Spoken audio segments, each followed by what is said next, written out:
Imam Ghazali, i'lam annallaha azza wa jalla idza arada bi abdi khairan basarahu bi uyubi nafsihi.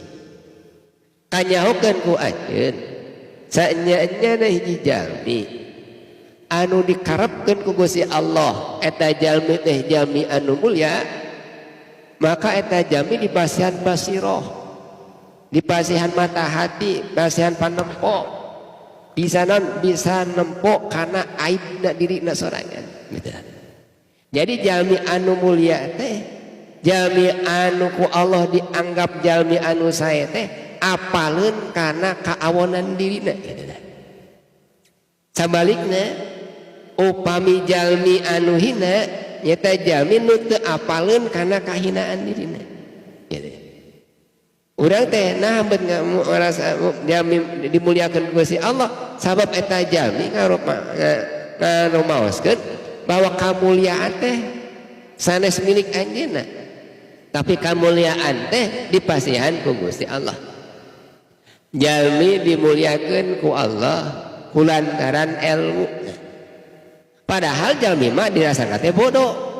Tah jalmi anu apal kana dirina sorangan bakal apaleun da urang mah teu boga naon-naon, da boga ilmu teh dipasihan ku Gusti Allah.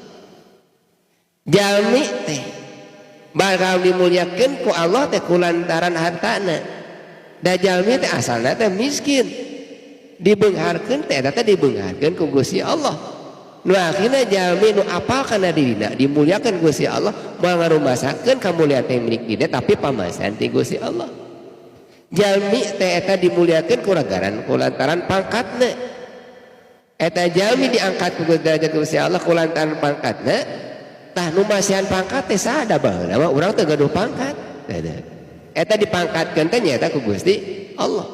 Urang dikasepkeunna urang bet jadi jelema kieu, urang bet jadi henteu mantu jiga batu, eta teh panterna kersani Gusti Allah.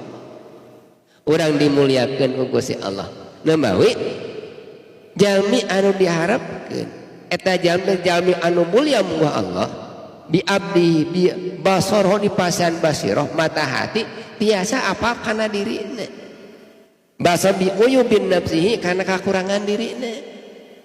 Urang apal teu kakurangan diri, pan urang mah teu apal kakurangan diri urang teh. Nah kekurangan kaleuwihan we namawi lamun jalmi apalna kana kaleuwihan diri jalmi sae. Tapi lamun tama apa kana